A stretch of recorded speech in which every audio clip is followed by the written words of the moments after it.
Bem-vindos ao podcast Cultura DevOps, o podcast para quem busca entender sobre o tema e se destacar no mercado com a maior velocidade de inovação e qualidade nas entregas. Aqui a gente discute através de dados e histórias reais e livros. E aí vai ser um pouco do que a gente vai falar hoje aqui, ó. Os melhores caminhos para implantar e escalar a cultura DevOps. E assim você vai colher resultados relevantes com maior vazão, maior quantidade de entrega, segurança e, principalmente, experiência para o seu cliente. Se você está gostando desse conteúdo, compartilhe aí com a galera do time, da Squad, daquele grupo que você tá lá no WhatsApp, no Instagram, sei lá, no Telegram. Compartilha, faça esse material crescer e chegar a muitas outras pessoas.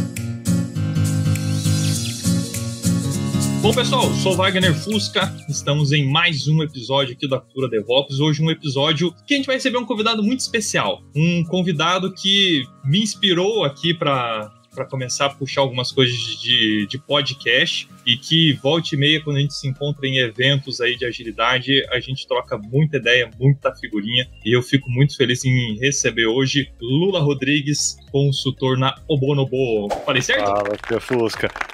Pode ser. É o Bonobo.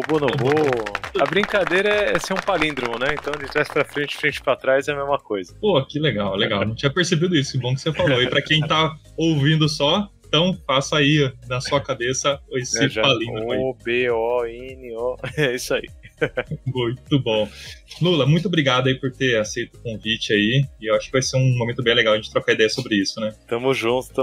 A gente já gravou podcast junto, Fusca, já, né? Já gravamos lá na Joia Brasil, foi lá no Brasil. Teve aquele tema surpresa bem legal. Depois a gente dá pra deixar aqui a referência, né? Dá pra deixar aqui embaixo. Desenvolvedoras devem... Pessoas não técnicas podem ser agilistas, não é? Um lance assim? É alguma coisa disso. Assim, para eu ser agilista, eu tenho que ter programado. Basicamente, alguma coisa assim, né? Muito legal. Tivemos o Y lá, o Eduardo, foi legal. Exato. Muito bom, Lula. Dá um oi pra galera, se apresenta rapidão, porque a galera talvez não te conheça tanto, assim. Vamos lá. Eu sou o Lula Rodrigues. Por onde que eu começo me apresentando? É sempre uma dúvida, né, quando a gente está em transição, mas eu trabalhei por bastante tempo na K21, que foi onde eu entrei nesse mundo de podcasts ativamente, né? Antes eu só consumia. Na K21 eu gravei muito o Love the Problem, é um podcast que ainda é da K21 e continua a Flor que toca, mas eu gravei os primeiros 100 episódios do Love the Problem, eu e o Panda, né, ali, os dois juntos, e na K21 eu era consultor já, né? Eu dava consultoria em gestão, basicamente, bem focado em métodos ágeis no geral, tecnologia, pegando clientes de todos os tipos aí. Um case muito legal da época de K21 é o PagSeguro, ali 2016, 2017, a gente trabalhando junto com os nomes bem legais da comunidade aí, a Mário Zaparoli, né? Então foi um case bem maneiro aí junto com a K21. E antes da K21 eu fui dev durante 7 anos, mais ou menos, 7 anos assim. Chega uma hora que você tá indo pra gestão, mas ainda programa, né, e fica naquele limbo, assim, vou, não vou, e eu curtia muito programar. Inclusive, quando eu entrei na K21, ainda fiquei um tempinho programando e sendo consultor, né, fazendo uns freelas ali. Fiquei 6 anos na K21, cheguei a virar sócio da K21. Em 2022, eu saí da K21 pra me dedicar a 42 São Paulo, e é legal que tem uma piadinha aí que eu dobrei, né? Saí da K21 pra ir pra 42. 42 Nunca tinha pensado nisso, hein? Lá, dobrei. 42 é uma escola de engenharia de software. Acho que vale a pena procurar aí no Instagram, 42 São Paulo. Tem um canal no YouTube também, que é o Fora da Norma.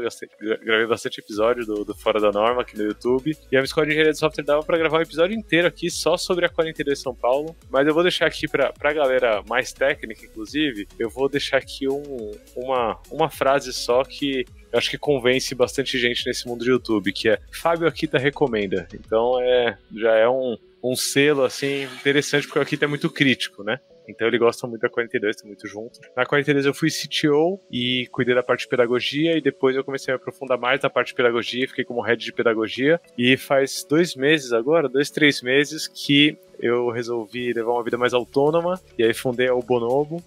muito juntando todos os meus conhecimentos de gestão, meus conhecimentos em tecnologia, meus conhecimentos em educação e facilitação, para oferecer isso para melhorar a sociedade no geral, né? Então, a Bonobo ela tem um foco mais específico em educação, principalmente educação no meio público, né? Tô trabalhando com a Secretaria de Educação de vários estados do país, estou fazendo condução de eventos, de reuniões no geral, assim, né? Aumentando o valor, tentando aumentar o valor das reuniões, ali pela condução. E tô dando gestão também, tô oferecendo consultoria em gestão para causas de impacto social. Então, tem um projeto bem legal de consultoria para uma organização de dados contra o racismo, que inclusive estou junto com o Rafa Cáceres, com o Rafa Albino, então o Bonobo junto com a galera aí. Tá surgindo a Quilombo Flow, logo mais a gente traz novidades aí, mas acho que é um bom resumo, assim, de tudo que eu já fiz hoje. Hoje eu tô me dedicando bastante à consultoria e da aula. Hoje, inclusive, vou dar aula pela Software Zen, fica a recomendação aí. Software Zen, puta escola legal, maneira. E a aula vai ser sobre engenharia de software para pessoas gestoras. Então, já é um tema, talvez, que quem ouve aqui sobre DevOps também curta. É isso aí, muito bom. E assim, tem uma coisa que você não falou, mas eu vou puxar esse gancho aqui. Eu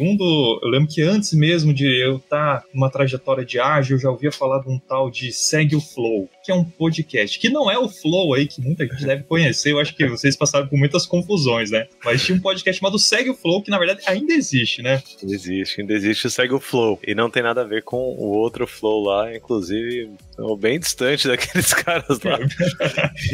E o nosso tem um nicho bem específico, né? O Segue o Flow, ele surgiu porque eu comprei um livro há muitos anos, né? Dentro dos meus estudos de gestão, tem um livro que era muito bem recomendado por várias pessoas inspiradoras da comunidade, que é um livro que tem o Flow na capa, né? O nome é Flow, só que se você for ver as letras miúdas é The Principles of Product Management Flow. Já começa difícil pelo nome, né? E o nome do autor também não facilita, né? Donald Heinertsen. E eu tinha o livro, Fusca, fazia muito tempo, assim, tava na minha prateleira. E eu já tinha lido partes dele, pegava pra meio que consultar, mas eu queria ler de ponta a ponta. E aí eu chamei 2 amigos pra gente ler de ponta a ponta, né? Eles já tinham lido, então eles toparam reler comigo. E a gente foi gravando um podcast a cada capítulo, né? E, inclusive, hoje a gente vai discutir um tanto da relação do Flow, né, e de gestão de fluxo no geral, com a cultura DevOps, mas eu já tava na cabeça aqui que, para quem quiser se aprofundar em qualquer um dos tópicos que a gente traga, ouvir o Segue o Flow acho que é o melhor caminho, porque lá a gente digere capítulo a capítulo, né? Exatamente. E assim, eu acho muito... quando eu comecei a escutar o Segue o Flow, aquilo me deu uma ideia muito legal que eu usei dentro de times mesmo, assim, times técnicos, onde a gente pegou a mesma ideia, eu peguei a ideia e comecei a falar, gente, vamos ler toda semana o Clean Code, cada vez um capítulo, colocar na prática, e eu acho que o Segue o Flow traz muito disso, assim, eu não tive paciência de ler o Flow, o livro.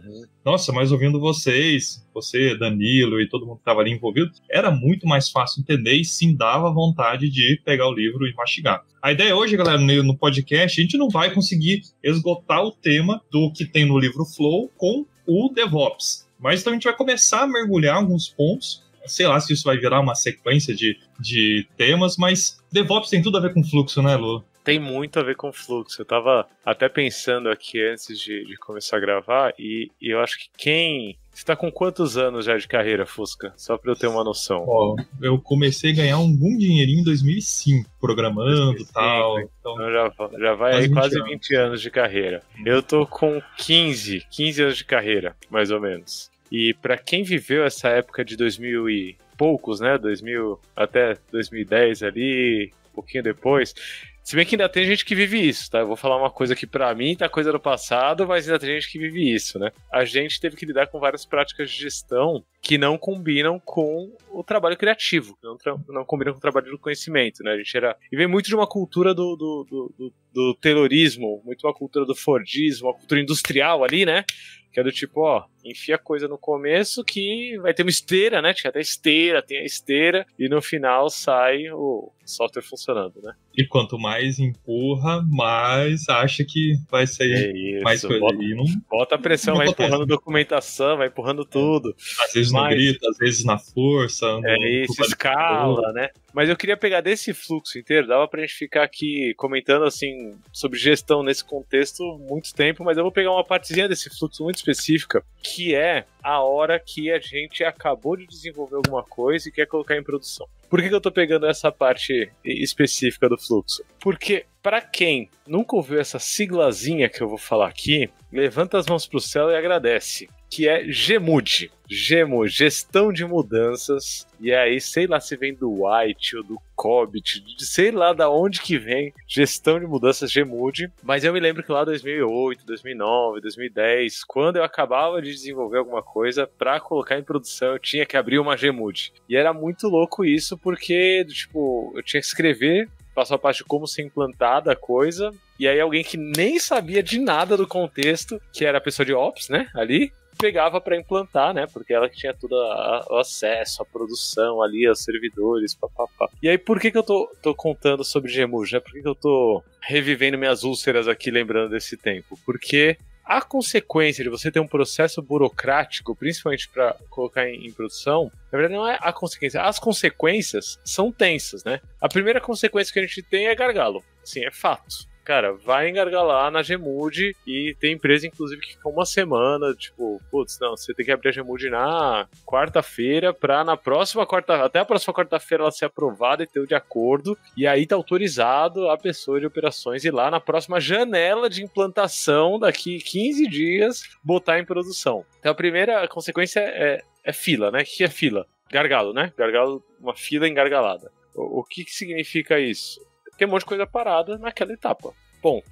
E aí, quem não viveu isso em 2008, 2009, quem programava e não viveu isso, que atire a primeira pedra, porque era clássico, assim, clássico. A não ser empresinha muito pequena, né? Que aí era do Go Horse mesmo, era tipo... Você programava em produção, dependendo da linguagem. Você já fazia lá, já, em PHP, o script SQL, já tava... A linguagem scriptada já faz direto lá, abre o servidor de produção e vai. Mas para quem trabalhava com empresa grande, era esse o procedimento. E aí, outra consequência de você ter esse processo é que a gente acumulava coisa, assim, do tipo, eu não vou abrir uma GMUD pra botar um bagulho que eu desenvolvi em 4 horinhas, sabe? Porra, eu vou acumular 2 meses de trabalho, aí vem o trabalho de abrir GMUD, aí vale a pena, realmente, né, abrir GMUD. E aí eu acho que essas duas consequências, Fusca, já é um bom ponto de partida para a gente começar a discutir como gerir melhor fluxo, né? E aí, óbvio, né, vem a cultura DevOps resolvendo esses problemas, vem.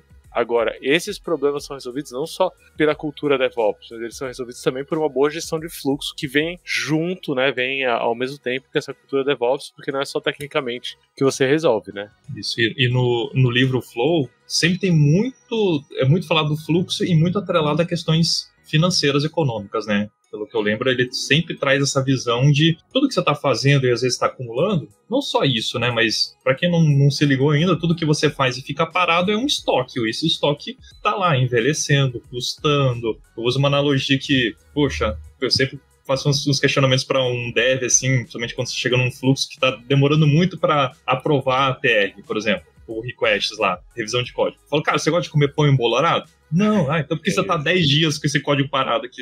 É a mesma coisa, envelheceu, tá com bolor, já ninguém mais quer, perdeu o valor dele, né? Então é legal essa parte econômica, né? Foi na feira, comprou o alimento, tem que consumir ele em um tempo curto, senão vai estragar. Uhum. E aí, essa perspectiva econômica, Fusca, eu lembro até quando a gente foi gravar o capítulo sobre a visão econômica, para mim ela tem um nome bonito que eu aprendi recentemente. Eu tô me aproximando mais da galera da educação, né, das humanas, eu tô aprendendo umas palavras bonitas assim, mas eu acho que essa perspectiva econômica que o Reinertsen traz, ela é dialética. O que é dialética, né? Se eu explicar errado aqui, perdão, eu tô me introduzindo agora nesses termos mais de humanas, assim. Mas é uma perspectiva que ela tem pontos que se contrapõem, se contradizem de certa forma, mas é através dessa contradição que a gente consegue caminhar, né? Então, o que eu quero dizer com uma visão dialética, uma visão com pontos e contrapontos? Primeiro, qualquer organização com fins lucrativos, ela vai operar baseada na visão econômica. E isso é o que o Dom traz de cara, assim. Ele fala, cara, se você vai analisar a gestão de fluxo, você tem que analisar por uma perspectiva econômica. Então, isso, né, fazer a gestão dessa forma tá te dando mais resultados econômicos ou menos resultados econômicos? Então, ele traz que toda métrica que você consiga extrair dentro da concepção de um produto, toda métrica, ela é só um proxy, ela é só um caminho para você chegar numa métrica de fato que é a métrica econômica. Então, ele estipula isso. Pá! E eu acho muito interessante porque se você for ver mesmo a cultura DevOps, ela precisa ser justificada não só pela própria cultura, mas pelos aspectos econômicos, né? Porque no final o salário de cada pessoa ali que tá trabalhando vai ser pago, isso tem que gerar um lucro e por aí vai. Então essa é uma visão. Agora, eu sou crítico também a essa visão do Don Heinertsen, porque é uma visão bem norte-americana, assim, é bem a cara de como funciona o sistema dos Estados Unidos. Time is money. Time is money. Eu fui assistir uma peça outro dia que eles estavam falando, tempo é dinheiro. O cara falou, tempo é dinheiro porra nenhuma, tempo é tempo, eu quero viver meu tempo. Vou ficar aqui pensando em dinheiro. Mas acho que pra gente aqui, né, hemisfério sul principalmente, Brasil, se a gente for começar a pensar dentro de uma perspectiva menos colonizadora, né? Uma perspectiva um pouco mais na raiz de quem a gente é, independente de quem chegou aqui matando quem, a gente consegue pensar um pouco mais na gestão de fluxo pro impacto na sociedade, né? Eu prefiro muito mais essa visão, né? Assim, e aí tem os impactos indiretos, né? Que é de quem trabalha dentro desse sistema, e tem os impactos que o que você está produzindo gera, né? Então, por que eu estou trazendo esse contraponto à visão do Heinertsen? Isso daí é Lula falando, tá? O Heinertsen só traz a visão econômica, que é a primeira parte que eu falei. Mas por que eu estou trazendo esse contraponto? Porque hoje a gente pode aplicar a cultura DevOps, a gente pode ter a cultura DevOps rolando ali, uma gestão de fluxo bem feita e tal, mas a gente pode estar trampando numa empresa de batch, assim, tá ligado? E aí é uma coisa que eu não curto, batch, né? Eu acho que tem todo um caminho ali tenebroso, né? Mas a gente pode estar trampando por um esquema de pirâmide, né? A gente pode estar trampando para coisas que o impacto que gera no final são ruins. E aí você está otimizando, você está, como diria Russell Eckhoff, a gente está na 3ª temporada do Segue o Flow agora, começando a preparar a 3ª temporada para ler Russell Eckhoff.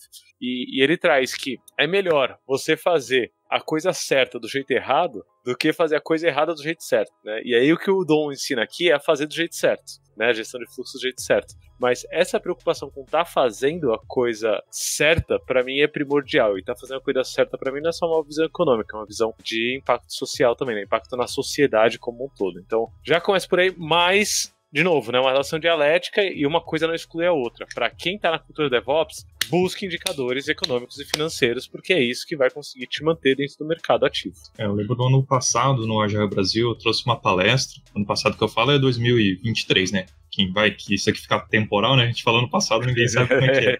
Eu lembro que eu falei de métricas de software e eu fechei mostrando o ROI do DevOps. Eu fiquei impressionado com para não falar quase todo mundo nunca tinha visto aquilo, né?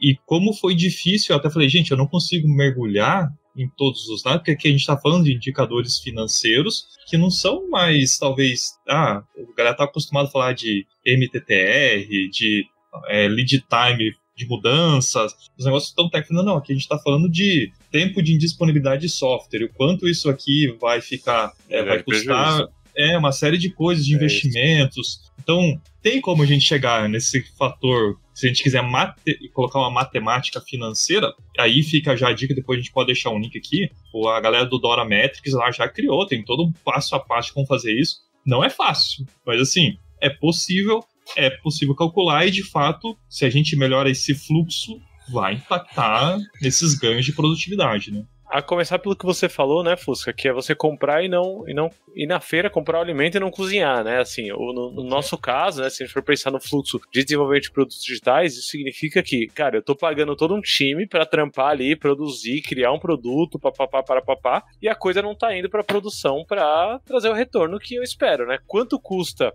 né, quanto eu tô tendo de custo pra manter essa coisa engargalada, essa coisa parada no meio do meu fluxo, quanto que eu tô deixando de ganhar por não colocar em produção cada dia, né? Então esse tipo de cálculo é muito interessante a gente fazer, e aí já traz um tanto da perspectiva de cultura DevOps, não só de dev da perspectiva de desenvolvimento com a perspectiva de operações, mas trazendo também uma perspectiva de produto, né? Então produto, fluxo, desenvolvimento, operações, é tudo meio que andando junto, né, ali no desenvolvimento de um produto.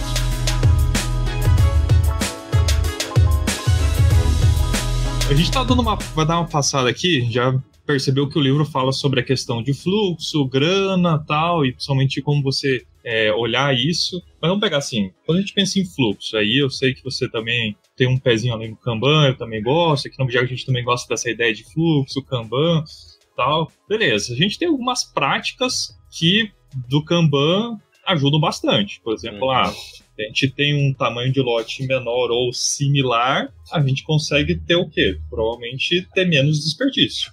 No DevOps é a mesma coisa, né? Sim, e acho que uma das intenções, quando eu resolvi pegar esse livro mais a fundo e ler ele com cuidado, foi a gente fugir um pouco dessa visão de... eu vou falar aqui, pode lançar? Essa visão de David Anderson é meu Deus e nada me faltará, sabe? Assim, do tipo...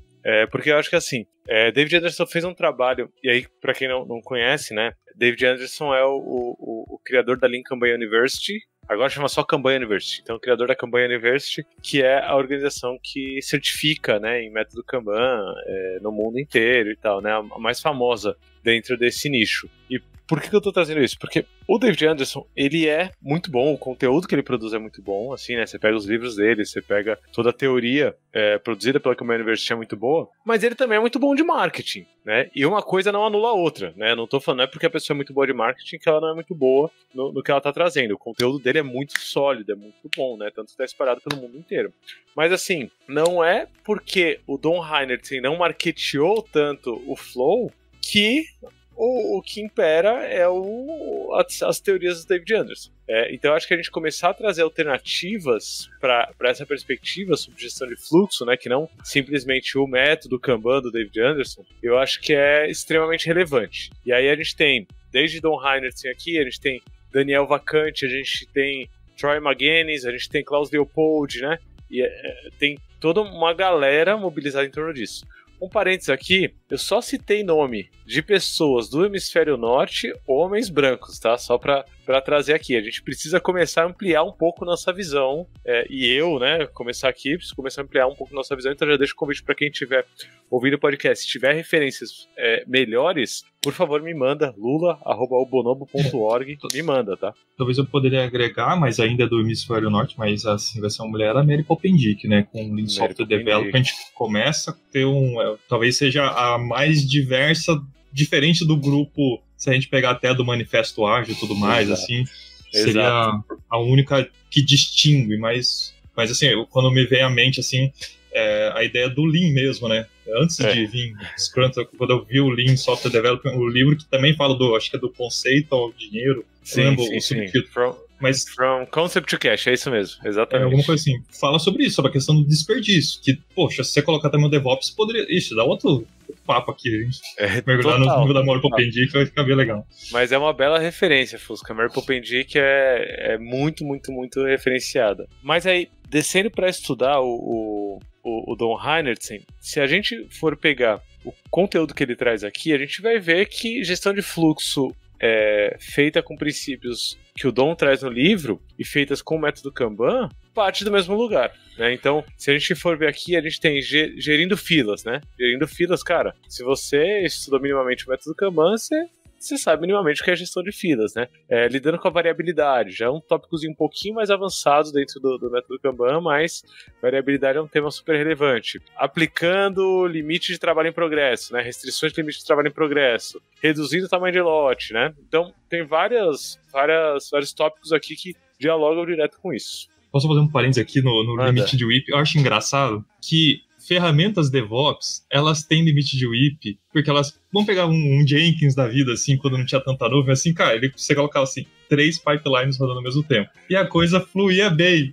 Por que as pessoas não entendem que tem que controlar assim, sempre sai uma versão? Mas pro software funciona, mas pra você não pode, né? E pra mim a mágica, Fusca, do Heinertsen é que ele traz todo esse embasamento, inclusive matemático e conectado, né, com a tecnologia e conectado com telecomunicações. Então quando ele vai falar sobre, por exemplo, sei lá, vou tentar puxar aqui de cabeça, tá? Mas sobre tamanho de lote, ele vai falar sobre pacotes HTTP, sabe? É um bom exemplo, né? Se ele vai falar sobre reduzindo o tamanho do WIP, ele vai falar sobre a capacidade de servidores, né? O uso da capacidade de servidores. Porque não dá para você ocupar 100% da capacidade de um servidor, você sabe que ele vai travar, que ele vai capengar tranquilamente. Então o Don, ele chega num nível de detalhe, eu acho que mais preciso, mais específico do que o que a gente está acostumado a ver sobre fluxo. O que é bom e que é ruim ao mesmo tempo, tá? É bom por quê? Porque ele tá muito bem embasado. Tem uns gráficos aqui que, mano, eu paro assim e fico um tempão tentando entender, né? No meio dos episódios do Segue o Flow, você vai ver que a gente fica tentando destrinchar e entender o que está acontecendo. Mas, ao mesmo tempo, isso torna a obra dele um tanto quanto inacessível, né? E foi por isso que a gente decidiu gravar o Segue o Flow, que é do tipo, será que a gente consegue digerir um pouco mais e entregar alguma coisa mais palatável para quem tá escutando, né? Porque se você pegar o livro aqui, tem, sei lá, tem umas fórmulas, mano. Tem umas fórmulas que você olha e você fala, como assim? Ó, deixa eu mostrar uma fórmula aqui, ó, pra quem tá na câmera. Ó, vou dar um exemplo de fórmula aqui, ó. Ó, dá nem pra explicar, ó. Sei nem que letra grega que é essa. O que é isso? Mas tem uma raiz quadrada de, sei lá, ômega elevado ao quadrado, sei lá, na base 1. Não sei, mas ele assim... Ele desce nesse nível de detalhe aqui nesse livro. Bom e ruim, né? Ao mesmo tempo. Tem até um feedback pra galera do Segue o Flow aí, quem estiver escutando, ou vai que vira um corte, né? Cara, é muito interessante o podcast, o Flow, o Segue o Flow, ele tem uma coisa que, quantas vezes eu mais escutar, parece que eu ainda tô aprendendo. É uma coisa muito legal. E assim, eu já escutei vindo, andando, tipo, fazendo caminhada, falei, cara, que massa. Eu já escutei escrevendo, falei, cara, não tinha percebido isso, porque é tanto conteúdo, e por mais que eu escute, cara, com frequência, eu tô em 2x, eu começo a voltar pra trás, assim. Então, peraí, 1.4, 1.3, e vou anotando. E assim, com frequência, e pô, só tenho que agradecer por vocês terem gravado, porque isso ajuda muito, né, a gente a escutar. E fica o desafio pra quem estiver escutando. Agora eu tô no pensamento sistêmico, né? Eu tô meio atrasado nos podcasts. Mas diferente de outros podcasts que você fica escutando, é tanto blá blá blá blá blá, tipo, você fala, cara, beleza. É denso, né? Um episódio é denso, né? Do Segue Flow, assim. Cara, e é muito legal, agrega demais. A segunda temporada, inclusive, que é o Pensando em Sistemas, né? Livro da Donella Meadows, que eu sou apaixonadíssimo, assim. Quando a gente começou a gravar, só tinha em inglês, e essa era uma das premissas do Segue o Flow, né? Era o Thinking in Systems, mas é um livro foda, assim. E a segunda temporada do Segue o Flow também eu gosto muito. Eu acho que eu não sei se é menos densa do que o Dom, assim. Tem menos matemática, mas acho que ela consegue levar pra uma perspectiva tão ampla, tão ampla. É o que eu tava criticando aqui do Dom da visão econômica. A Donella vai muito além, assim, do tipo, ela é ecologista, né? Começando por isso. Eu acho que vai criando um conjunto de conhecimentos muito legal. Acho que, e de fato, vocês têm conseguido criar uma sequência de temas bem interessantes e agregando, cara. Igual você fala sempre, vai ficar um legado, né? Cara, para pessoas futuramente escutar e é muito legal ouvir isso. É isso. Muito Fusca, massa. eu ia sugerir aqui uma sugestão, vamos ver se engata, mas eu acho que se a gente for pegando, assim como no Segue o Flow a gente foi capítulo a capítulo, eu acho que se a gente for pegando um pouco de cada capítulo, dá pra colocar um tempero de cultura DevOps em cada um desses capítulos e contextualizar, né? A gente não vai princípio a princípio, o livro ele é formado por uma sequência de princípios, né? Bem ordenadinho, assim. Mas os princípios são agrupados em capítulos, né? E aí dá pra gente pegar cada um desses capítulos e traçar a correlação com cultura DevOps. Eu acho que esse é um trabalho bem interessante pra galera que tá ouvindo sobre o livro e entender o que a gente tá querendo dizer, né? Eu super top. Se você topar, a gente vem junto aí e começa a criar uma sequência, né? Não que a gente vai falar tudo agora, né? Eu imagino que a gente tem conteúdo aí pra falar bastante tema, né? Uma pincelada, né? Uma pincelada talvez em cada capítulo, assim. Mas a gente já falou da visão econômica da coisa, que é logo depois da introdução é o que ele traz. E o próximo capítulo que ele traz logo na sequência é Gerindo Filas. E aí, quando a gente fala Gerindo Filas, eu acho que você já trouxe um paralelo muito bom, que é os pipelines, né? Pipelines são filas, né? São filas, exatamente. É um encanamento, né? Pipeline, né? Um encanamentozinho ali. E aí, eu gostei muito do que você falou sobre... Putz, eu não vou sobrecarregar o servidor que está instalado do Jenkins com 10 jobs rodando ao mesmo tempo, porque eu sei que nenhum dos 10 vai acabar, porque vai ficar tudo zoado. Então, meu servidor ele tem uma capacidade. E quando a gente fala de gestão de filas, é basicamente aplicar isso, mas não aplicar só isso para essa etapa que o Jenkins está executando, sabe? E a etapa que você está executando, né? E a etapa que seu time está executando, que não tem um código rodando ali por trás, né? Que é um ser humano ali por trás produzindo itens de valor. Então, essa parte de gerir filas, para mim, ela entra muito. E hoje em dia eu faço esse trabalho não só dentro de tecnologia, mas também fora, né? Eu estava agora há pouco em uma reunião de projetos antirracistas que a Secretaria de Educação do Rio Grande do Sul tá aplicando e tá implantando, né, esse ano. E aí eu tô apoiando, dando consultoria na gestão. E aí a primeira coisa que eu falei vamos olhar como estão as filas. Ponto. Assim, vamos mapear o fluxo e entender. Porque é diferente de um pipeline, quando você vai construir um pipeline. E aí a galera que ouve tá acostumado com esses termos, né? Que eu tô... Tá tranquilo. Beleza. Quando você vai construir um pipeline de integração contínua, por exemplo, você vai ali, você abre seu YAML, sei lá, agora é mais moderno. Técnica é YAML, né? No meu tempo, ou você ia pro XML, pro XAML, né, ali na época, ou você ia no Jenkins, passo a passo ali, ó, próximo, adicionar. Mas hoje em dia você vai... A infraestrutura como código mudou a vida. É outra coisa. Não vou nem entrar em Terraform, é outra pipeline aí, mas só ficando no YAML ali que você vai construir para sua integração contínua, você precisa dizer quais são as etapas, né? O que vem primeiro, depois é feito o quê, né? Então, primeiro eu buildo, depois eu rodo os testes, depois eu rodo os testes end-to-end, aí se não deu nenhuma falha, eu monto a imagem Docker, né? Coloquei aqui. Para um pipeline técnico, né? É fácil você entender, porque você está transformando código, né? Você está compilando código, você está transformando o código numa linguagem de máquina. Você está pegando esse código compilado e rodando os testes, o que você está fazendo é executando programas. Então, apesar de não ser tangível a ponto de eu pegar, né, de eu segurar, é tangível no sentido de que existem bits e bytes ali sendo processados o tempo todo. Qual que é a nossa dificuldade de gerir filas, né? O assunto que a gente está pegando agora é gerir filas. Qual que é a nossa dificuldade? Quando você não tem nada de linha de código sendo executada ou nada realmente tangível sendo produzido, é tudo abstração. É 100% abstração. Então, para você entender aonde está engargalando, aonde está parando, você não vai ter um dashboard com um sistema te avisando, necessariamente. Você vai precisar identificar qual que é esse fluxo e aonde que as coisas estão parando. Então, o Dom, ele traz essa perspectiva, né? E aí ele entra no detalhe do tipo, qual é o comportamento, geralmente, das filas, né? Qual que é a perspectiva econômica desse engarrafamento que pode acontecer, né? Quais são, geralmente, os suspeitos usuais quando a gente tem um problema de gestão de filas, né? Ele traz a teoria das filas, que é do John Little, né? Inclusive tem um livro muito legal ali na estante, que é o do Goldratt, a Meta, sobre gestão de filas também. Então, é basicamente fazer isso que a gente faz dentro do YAML, no pipeline de CI, para todo o resto do fluxo de desenvolvimento, desde que a ideia de desenvolver uma funcionalidade surgiu. Beleza, qual que é o próximo passo? E qual que é o próximo? Qual que é o próximo? Até a coisa tá em produção. E aí a gente fazia a gestão de quantos itens a gente tem em cada uma dessas etapas, né? Eu não sei se no livro fala, mas quando você falou do Goldratt, eu já tava com isso na mente aqui, que, assim, gargalo sempre vai ter, filas sempre vão existir, brasileiro ama fila, já pegar em aeroporto, em caixa de mercado, não sei, o brasileiro ama fila, né? E sempre dá gargalo. Ou seja, acumula alguma coisa, né? O Goldratt, ele fala no livro que o gargalo ele só muda de lugar, né? Tipo assim, fluxo tem uma velocidade que é determinada pelo gargalo, né? Até na estrada, né? A gente gosta tanto de atrapalhar e gerar fila, pôr um pedágio no meio, estraga tudo, né? Já gera gargalo. Né, o lance é você desenhar o seu sistema pro gargalo estar no ponto que te traga melhores resultados. Ponto, assim, se você pegar minha garrafa, né? A minha garrafa, se você pegar só ela isoladamente, o gargalo vai estar provavelmente na boca dela, né? Propositalmente, não é à toa.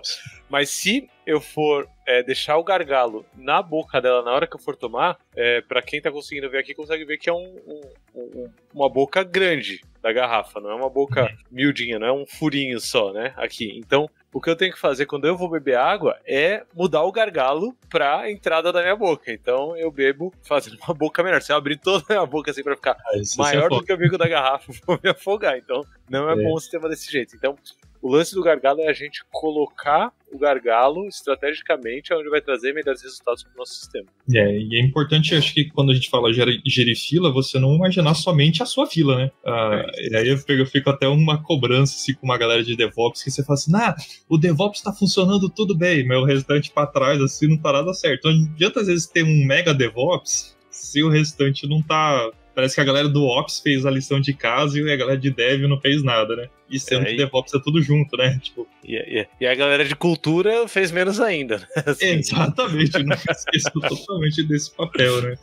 Então a fila sempre é um tema interessante pra gente conversar e como tem fila, né? Acho que cada vez mais que a gente fala de escala, hoje em cloud, as coisas rodando muita fila rodando ao mesmo tempo, de produção, de pipeline, de versão, mas tem diversas filas, né, que a gente tem que sempre estar observando. E acho que é uma técnica legal de realmente, às vezes você começar a olhar o gargalo e às vezes colocar uns gargalos intencionais para ver como é que vai ser o sistema, assim, como ele reage, né? Assim como quando a gente vai provisionar, por exemplo, um serviço na AWS, a gente provisiona onde vai estar o gargalo, a gente provisiona quanto que eu vou colocar de processamento, né? Quanto que eu vou colocar de memória, quantos pods eu vou subir, né? Ali no Kubernetes, né? Inclusive fica aqui a pergunta pra galera que ouve o podcast: Kubernetes, K8S, fica aí no ar.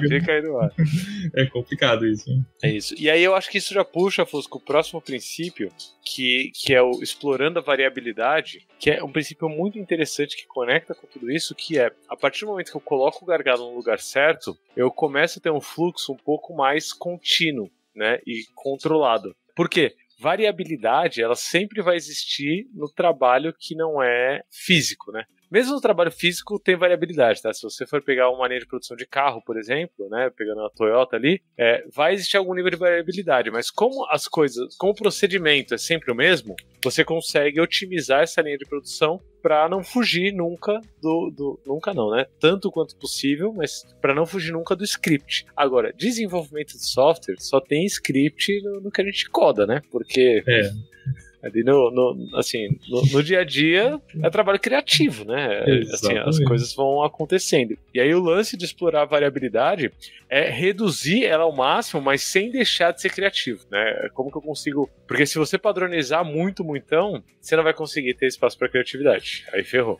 Tem gente que fica sempre falando aí, agora com essa linha da IA, vai substituir todos os programadores e tal. Eu falei, cara, tenho dificuldade de chegar. Tem muito trabalho criativo de uma solução interessante que só o ser humano consegue chegar nesse nível, assim. Acho que situações, sugestões, sim, mas ainda tem pontos que com certeza a gente precisa desse conhecimento, né? Assim, eu acho que, sei lá, eu falei aqui de fazer um YAML. Se eu fosse fazer hoje, configurar um YAML de CI, eu provavelmente ia usar o ChatGPT e falar pra ele, putz, eu quero um pipeline assim assado, dar os inputs, né, dar os parâmetros pra ele e pegar o YAML que ele gerasse. Isso não é muito diferente do que eu faria sem inteligência artificial, que é do tipo entrar no GitHub e pegar um YAML de exemplo, de base, né, pra começar a escrever o meu, porque eu não vou lembrar da sintaxe exata que o GitHub Actions usa, né, assim, tanto faz a ferramenta, né. Então eu acho que ela não vai substituir a gente, ela só vai dar uma ajuda, dar uma mãozinha. Ela acelera, né. Por exemplo, eu faço isso para teste unitário. Hoje eu não saio fazendo teste na mão. Eu falo, tenho tal situação, me gere uma prévia do teste. Já gera e eu saio. Ou BDD, essas coisas assim. Acho que é mais... Já vem pronto. Assim, baseado nessa documentação, já gere a documentação BDD. Nossa, você acabou de mudar minha aula de hoje, Fusca. Hoje é aula na Software Zen. O tema, né, da segunda aula de engenharia de software para pessoas gestoras é TDD e testes automatizados. E aí eu vou rodar um dojo com eles e eu já vou botar uns temperos de IA aí no dojo. Acho que vai ficar legal. Dá pra brincar um pouquinho, assim, você coloca algumas coisas, que um setup inicial, acho que já ajuda, assim, né? Então ou até questão de, assim, perguntar pra IA, assim, baseado no tal tema do AAA, né? Tipo, tá certo esse teste? Ela fala, você podia melhorar isso. Cara, é um dos melhores coaches de teste, assim, que eu tenho usado, assim. Eu usei muito IA pra script de banco de dados, assim, pra gerar massa de banco de dados, sabe? Gerar estrutura DDL, né? Tipo, definição de tabela. Cara, não vou ficar escrevendo pivot table na mão, sabe? Cria tal tabela com tais campos pra eu rodar no Oracle. E é isso. Isso me veio na mente, assim, eu lembro de... Até vou dando um passo atrás, quando a gente tá falando de filas, né? Como tem coisas que ficam bloqueadas nas filas, né? Por quê? Porque depende de alguém. Hoje, você, desenvolvedor, não tem muito por que ficar esperando um cara sênior vir te ajudar. Você já tem a IA que pode te dar uma boa mão na massa. E aí cabe a você ter a noção, pensamento crítico para, vou testar isso aqui de uma forma controlada. Eu lembro de um amigo meu um pouco mais sênior, assim, mais o sênior na idade vem tanto de conhecimento do produto como de regras de conhecimento técnico daquele produto, né? Muitos anos trabalhando com isso, cara, ele sempre fala assim, não me chega com dúvida básica, meu tempo é caro e todo mundo me pergunta muita coisa. Então, assim, ele falou, já perguntou pro ChatGPT? Ele fala bem na cara, já perguntou? Ele não sabe as regras de negócio, mas essa parte técnica sabe, então ele vem com dúvidas mais maduras. Elaborada. E acho que isso puxa um pouquinho o próximo tópico que o livro traz aqui, que é, se você for lidar com problemas muito grandes, muito grandes, né? Se ao invés de estar fazendo uma funcionalidadezinha pequena, ao invés de estar fazendo uma feature só, você está fazendo, putz, é todo o sistema gigante que vai sair, papapá, a chance de você se perder e não entender o que está acontecendo, o que você tem que fazer e qual que é o problema, é muito grande. Então o que ele traz aqui, como princípio, é a redução do tamanho do lote, né? Então, ao invés de você entrar com coisas grandes, você entra com coisas pequenas. Tem uma analogia que eu gosto de usar bastante para explicar isso, que é a do trânsito da cidade, né? Que, no final, um sistema de filas também, o trânsito da cidade. E se você quiser ir de uma maneira mais rápida, você vai de moto, né? Vai de bicicleta. Assim, se você pegar uma betoneira, pegar um caminhão gigante para andar pela cidade, você vai demorar muito mais, vai ser muito mais difícil, assim, muito mais difícil. Então prioriza sempre para motinha, mas aí motinha também tem o risco de cair, né? Então carro talvez, então vai calibrando, né, esse tamanho de lote, e aí fazendo o paralelo com a cultura DevOps, acho que tem uma relação direta, que é, se eu tenho uma cultura DevOps realmente funcionando, né? Tipo, a cultura tá ali em ação, né? As pessoas entendem sobre isso e construíram toda uma estrutura para isso ser realidade, cara, eu vou querer entregar continuamente. E aí tem o livro do Jez Humble, né? O Continuous Delivery. É um livro que traz essa perspectiva, que é, cara, eu quero entregar o tempo todo. Eu quero fazer deploy o tempo todo. E por que isso? Para eu colocar coisas menores em produção. Porque é muito mais fácil de eu lidar com as cagadas que coisas menores geram do que com as cagadas que coisas grandes geram, né? Para eu fazer o rollback, para eu conseguir. Então, lidar com tamanhos de lotes pequenos é uma das chaves de sucesso que o Dom traz aqui. Eu acho que aqui cai bem naquilo que a gente começou a falar quando você trouxe da Gmood, que a gente gostava de estocar coisa na Gmood para ser uma Gmood parruda, assim, uma betoneira. E o pensamento mudou, gente. Acho que das consultorias que eu já dei de DevOps, é muito disso. O pessoal fala, não, a gente tem que... Não pode soltar a versão várias vezes ao dia. Eu falei, deve, pequenas coisas para você ter feedback rápido, que é um dos princípios futuros aí do livro, né? Que use o feedback rápido. Soltar um pouquinho já valida, continuamente. Então, assim, mas como ainda tem, acho que o efeito Gmood e tal, não só o Gmood, mas o modelo de trabalho sempre foi muito isso, né? Vamos fazer a entrega, aquela obra faraônica, que na verdade é um coitado do cara de DevOps, né? O de Ops, nem sabe o que tá acontecendo e fica lá, né?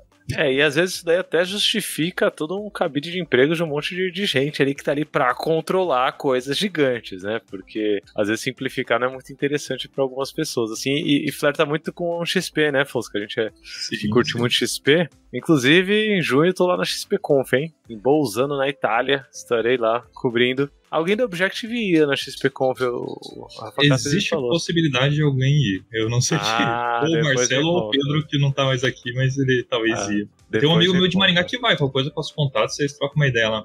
Me passa. Vinícius. Ele é autor dos livros de banco de dados pela Casa do Código, ele vai estar lá. Que legal, depois me passa o contato. Mas tem muito a ver com o princípio do XP de simplificar, né? Assim, keep it simple, simplifica o máximo possível, reduzir o tamanho de lote e simplificar cada um dos seus itens, fatiar, né? Na perspectiva de produtos, fatiar, né? Você deixar bem fatiadinho ali para gerar o máximo de impacto com o menor esforço possível. E acho que dá para puxar usando feedback rápido, Fusca, porque é exatamente o que eu tô fazendo agora, usando feedback rápido, né? Você falou, putz, isso daí já puxa o princípio do usando feedback rápido, putz, beleza, vamos integrar esse feedback e botar em ação. E a cultura DevOps tem tudo a ver com usar feedback rápido, a começar pelos próprios princípios de integração contínua e entrega contínua. E eu sempre que eu vou dar aula sobre isso, eu falo pra galera que não adianta nada você ter lá um GitLab CI todo configuradinho, bonitinho, redondinho e tudo mais, se quando ele quebra ninguém olha, sabe? Se quando dá vermelho lá, o pessoal só ignora os e-mails, né? Arquiva o e-mail ali direto e ninguém vê, né? Se não existe nenhum painel que alguém acompanhe. Porque o grande ponto para mim sobre integração contínua e entrega contínua é o feedback. Se a coisa virou, se não virou, se deu certo, se não deu. Se a gente pode continuar entregando ou se é melhor a gente parar para corrigir a cagada que aconteceu. Então, usando o fast feedback, eu acho que é uma das ideias que o Dom traz para fazer esse fluxo funcionar no geral, né? Fazendo paralelo agora, da outra vez eu fiz paralelo com o trânsito de carros e depois eu levei para a cultura DevOps. Agora eu trouxe cultura DevOps, fazer paralelo com o trânsito de carros agora, o semáforo é um feedback rápido ali, né? Se você for ver, é uma política de fluxo claramente, todo mundo sabe essa política que é vermelho para, né, amarelo presta atenção, verde anda, mas é um feedback rápido, papum. E aí isso faz o sistema ir se adequando, né, naturalmente. Exatamente. O feedback, eu gosto muito de pensar realmente essa questão do... Cara, quantas vezes as ferramentas nos provém, aí agora eu vou até em ferramentas mesmo. Tem tanta coisa que pode nos prover feedback pra gente ser proativo e não tão reativo, mas como a gente usa pouco, né? Acho que no DevOps é muito de tá rodando, mas tá, e a gestão disso, alguém tá olhando. Porque no final das contas a gente entrega algo pra alguém. E esse alguém ele percebe se a gente, poxa, tá um software ruim ou não, ele consegue, como é prazeroso a gente, poxa, tá usando alguma coisa e percebe que, cara, não tá legal, às vezes você dá um feedback ali, sei lá, dá uma notinha pior, de repente, opa, isso é uma versão nova de software. DevOps passa por isso, né, e no final das contas a gente quer melhorar pro cliente, a gente quer entregar mais coisas pro cliente, rapidamente entrega de valor, não mais porcaria, né. Total, se você trabalha num time que se diz atuante na cultura DevOps, mas se você abrir a Play Store ou a Apple Store, o produto que você entrega tá só com xingamento ali, com reclamação, cara, tem uma notícia pra te dar, ainda tem um caminho longo aí até a cultura DevOps realmente tá rolando no seu produto. Esse papo do feedback que eu falei com nossa, fugiu o nome da menina, acho que é a Nicole, do Nubank, que um dos grandes problemas que existe quando a gente fala de mobile, né, mobile, é a ideia de fizemos tudo, agora a gente publica, tem que esperar a lojinha. E aí, a lojinha tem o tempo dela, lojinha da Apple, lojinha do Google, e aí?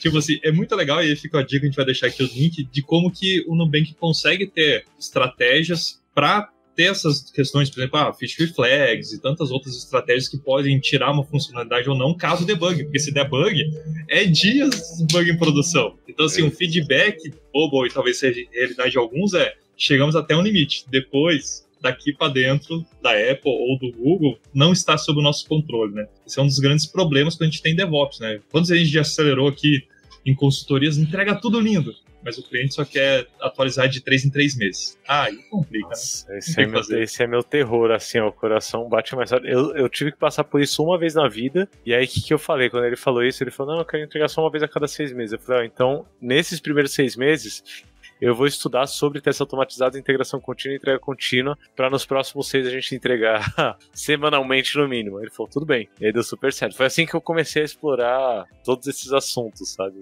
E aí, tem mais algum princípio? Acho que a gente passou por quase todos, né? Cara, a limitação de WIP a gente já falou no comecinho, né? Ali.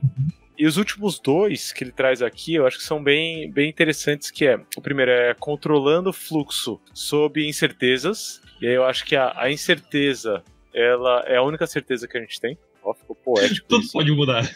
É isso, tudo pode, tudo vai mudar e a gente entende, a gente sabe. Tanto é que você falou sobre infra as code, o que a gente tá aplicando é a perspectiva da mudança também na infraestrutura, né? Porque eu lembro quando puta, isso daí era muito doido. Quando o Ops era muito distante, assim, do nosso cotidiano, chegava uma hora que o pessoal lá de Ops, o sysadmin, falava, beleza, a gente vai provisionar o servidor que a gente vai comprar. E era bare metal, assim, você tem que comprar o servidor físico, botar no data center, instalar e papapá. Hoje em dia, quando você fala de Terraform, quando você fala de Infra as Code, cara, é pra você conseguir aplicar todos esses princípios que a gente falou antes, mas também pra você conseguir lidar com incerteza, né? E se você for entrando mais profundamente na cultura DevOps, o próprio Kubernetes, né? Ele surge, é utilizado, né? Se for pegar no Netflix, nessa ideia do tipo, cara, eu tenho uma incerteza aqui, então vou subir, descer, pode aqui, conforme a vida for acontecendo, sabe? Eu não vou precisar, né? O Elastic, né? Tipo, servidores elásticos e tal, tem tudo a ver com essa incerteza, né? A gente, meio que sendo água, né? Fazendo um paralelo que tem a frase do Bruce Lee, né? Be water, my friend. Então, seja água, né? Assim, é basicamente isso, né? Eu não sei se você tá acompanhando, Lula, até tem eu já fugi um pouco aqui do tema, mas uma das incertezas que eu tô vendo aí, tem uma galera querendo voltar do cloud para on-prime, não sei se você viu. Eu não vi esse movimento. Tem uma discussão que tá rolando, porque tem cara de Twitter, viu? Tem uma cara de Twitter isso, eu tô fora do Twitter. Também tem uma linha de uma galera assim de empresas que estão falando isso só para vender a parte, não, compre meu maquinário novamente. Tem tudo isso, só que saber digerir. Mas o que acontece? Eu vejo que durante muito tempo foi vendida a ideia do cloud para elasticidade, porque, pô, você não sabe como vai operar numa Black Friday. E acabou que, passado alguns anos, nunca aconteceu essas incertezas. O cara falou, mano, eu tô pagando muito caro lá, é mais fácil ter aqui dentro, porque a incerteza é tão pequena, e agora vamos voltar. E aí o time de DevOps tá assim, vai voltar? Mas como assim? A gente não sabe lidar com tudo isso, a gente não sabe lidar com a incerteza de segurança. Cabo, Mas isso é um papo pra outra coisa, é uma outra discussão, é uma incerteza não do fluxo, mas incertezas de negócio, assim, que permeiam tomadas de decisões que eu tô vendo aí, que cai dentro da parte financeira, porque quem tá tomando essa decisão muito tá olhando de, cara, dólar alto, tendência de subida, poxa, mais fácil é comprar a máquina e manter aqui dentro, acabou. Então...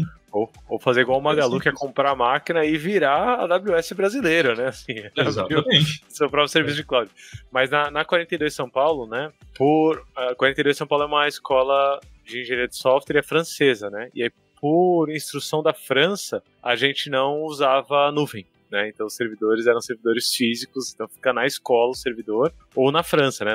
Ou na escola da França. E aí é interessante, porque você tem uma previsão de gastos um pouco maior.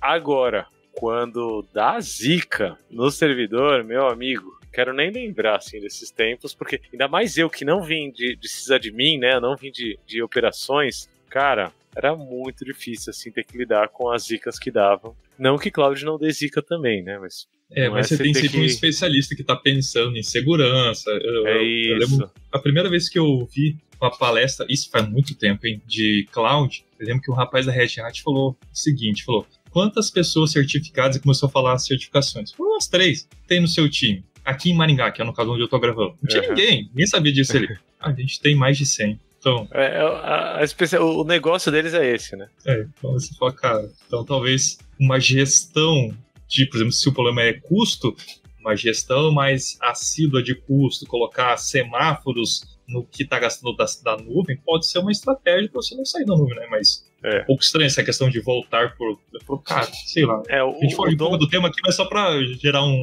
não, negócio. Mas eu acho que conecta, porque o que você está trazendo é a perspectiva econômica, que é o que a gente falou lá no começo, que o Dom traz como primordial. E o último capítulo dele, né, é o atingindo o controle descentralizado. E aí, se a gente for trazer as duas coisas, eu acho que a gente cai nessa visão, de novo, de se economicamente a coisa não se justifica, não faz sentido, né? Eu aplicar o controle descentralizado, né? Eu tentar descentralizar o controle, e nuvem é um jeito de descentralizar controle, né? Ao invés de ter só meu servidor aqui centralizando tudo, eu tenho servidores no mundo inteiro e consigo balancear isso e tudo mais. Mas se economicamente não se justifica, não faz sentido. E ponto. É isso, né? Por isso que ele traz a perspectiva econômica de antemão. Mas se você consegue justificar economicamente, cara, o seu fluxo ele vai ser melhor se ele não estiver centralizado. E aí a gente consegue trazer a Gmood de novo, que a Gmood é uma forma de centralização da decisão de alguma coisa ir para produção ou não. Inclusive, em muitos momentos, decisão de quem nem sabe o que está fazendo, de quem é puramente política, né? Ali. E decisões que estão tipo assim, tem que virar hoje porque alguém prometeu, o cara só vai lá, aperta um botão e assina um contrato sem ter lido tudo, né? Nossa, aí, não quero nem lembrar desse tempo. Um abraço aqui, me solidarizando com as pessoas que estão vendo esse podcast e ainda passam por isso no dia a dia. É isso aí. E pegando a gente já partindo aqui para o fechamento, esse último tópico aqui que fala do controle descentralizado, bom, aí eu vou dar minha opinião. Eu sei que muitas empresas começam com um time de DevOps centralizado e tal, mas não pode ser sempre assim. Então tem que descentralizar. Talvez você vai ter uma governança, eu gosto muito de pensar nisso. Cara, você tem um grupo que talvez pensa nessa governança, mas que dá poder para os times terem os seus sandbox, suas áreas para brincar e criar e até colocar no ar, né? Então não faz sentido centralizar. Se não se centralizar, o gargalo vai para você, a fila vai parar e você vai criar uma Gmood e já era, tudo de volta, né? É isso. Para quem gosta de estudar estruturas organizacionais e conhece o que a galera batizou, né, como modelo Spotify e tal, o que eu uso de analogia sobre isso, Fusca, squads devem ser mais fortes do que capítulos. Então, o que significa isso? Times multifuncionais, né, que tenham descentralização quanto aos skills do próprio time ali, tem que ser mais fortes do que os skills centralizados, né, do tipo, tal pessoa é a única que manja desse assunto, ou tal área é a única que manja desse assunto. Cara, vai engargalar em você. a gente tem histórico disso, tá? Eu falei aqui da Gmood, mas DBA foi assim durante muito tempo. Banco de dados, centralizadaço. Hoje em dia, felizmente, isso está indo para dentro dos times também, graças ao arcabouço técnico que a gente tem. Se a gente for pensar segurança, também é a mesma coisa. Se a gente for pensar produtos, também, tinha a galera, o time de analistas de negócio, né? O time... Cara, não. Isso daí foi para dentro dos squads. Então, eu acho que você tá mais que certo nessa provocação, Fusca. Corroboro contigo. Volto com o relator. Legal.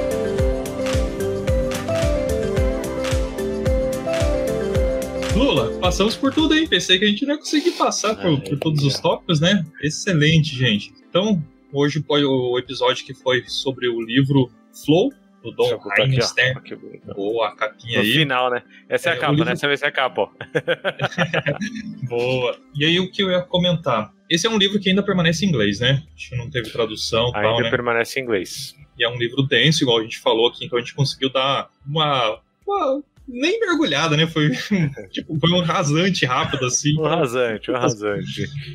E aí fica a dica aí do pessoal, quem quiser conhecer mais do tema, escute, né, o podcast Segue o Flow, a primeira temporada, que foi o livro inteiro, né? Cara, só tenho que agradecer, Lula. Acho que foi uma aula hoje, sempre passa rápido o tempo conversando com você, sempre é um prazer ouvir você aí. E aí, Lula, como é que o pessoal te encontra, redes sociais? Você já falou que tá tendo um curso do softwarezinho, o que mais que tá rolando aí que você quiser divulgar? O espaço é teu, fique à vontade, tá? Opa, acho que o jeito mais fácil de me encontrar hoje é por e-mail, por incrível que pareça, lula@obonobo.org. Obonobo é assim que se escreve mesmo, né? Então só fala devagar. Obonobo, escreve aí, não tem erro. Todo mundo acerta de primeiro. Então lula@obonobo.org. Acho que é o jeito mais fácil. Eu tô tentando usar mais ativamente o LinkedIn, tá? Lula Rodrigues. Mas eu peço pra... Não me adiciona se você não me conhece, assim, porque eu fico na dúvida. Tipo, será que eu conheço essa pessoa ou não? Tem lá o botãozinho seguir, dá pra você seguir e tal. Mas se você adicionar sem eu te conhecer, dificilmente eu vou aprovar ali e aceitar, porque ainda não é uma conexão, mas a gente pode vir a ser uma conexão em algum momento. Eu tenho o Twitter que tá meio abandonado, Fusca, que é @LulaCode, mas tem bastante coisa legal naquele Twitter, viu? Foi uma curadoria durante um bom tempo que eu fiz, mas o Twitter é um ambiente meio hostil, assim. E aí, eu tô dando aula na Software Zen atualmente, que eu acho que é muito legal pra quem não conhece Software Zen, né? Fazendo propaganda aqui do Alisson Vale, que é o criador da Software Zen. Eu tô dando aula de engenharia de software pra pessoas gestoras, então a turma desse ano tá sendo agora, 2025, provavelmente tem mais uma nova turma, a galera tá gostando bem. E no segundo semestre eu tenho uma turma sobre facilitação e condução de equipes e grupos de pessoas, assim, que vai ser bem interessante, o aspecto mais humano da coisa, né, mas vai ser bem legal, uma aula bem maneira, tem vários cursos legais, inclusive fazendo paralelo com o Flow aqui, tem o curso de fluxo unificado na Software Zen. E aí, para fechar todo o merchan aqui, queria falar da Agilidade Preta, que é uma das comunidades que eu toco hoje junto com toda uma galera. E por que eu quero falar da Agilidade Preta? Porque um dos jeitos das pessoas contribuírem com a Agilidade Preta é oferecendo vagas em treinamentos, né? O nosso objetivo enquanto Agilidade Preta é potencializar pessoas pretas, né? Então a gente quer encontrar mais pessoas pretas dentro de posições de liderança, principalmente na gestão. E um dos caminhos para isso é as empresas oferecerem para a gente espaço dentro dos treinamentos. E como tem tudo a ver com o livro aqui, a gente não faz uma transação trocando espaço por propaganda ou qualquer coisa do tipo, tá? Mas o carinho fica, né? O carinho e a gratidão fica. Então, eu queria só deixar aqui um agradecimento pro pessoal da Synergic, que inclusive tem uma galera Objective também, Synergic ali, que já ofereceram bastante vagas em treinamento pra galera da Agilidade Preta, muito legal, e eu tô falando deles aqui especificamente porque tem um treinamento de fluxo unificado dentro da Synergic, e fluxo unificado, agora eu vou contar um segredo, hein? Fluxo unificado nada mais é do que a aplicação de todos os princípios que o Dom traz no Flow. Fica a dica aí pra quem já ouviu falar sobre fluxo unificado. É isso aí. Lula, muito obrigado pela tua presença aí, por mais um momento aí de tanto conhecimento aí. O que precisar da gente, estamos à disposição aqui no Object ou pessoalmente que eu me coloco à disposição para te ajudar de qualquer maneira aí. Beleza? Tamo junto, Fusca. Valeu. Valeu, gente. Até mais. Um abraço, galera.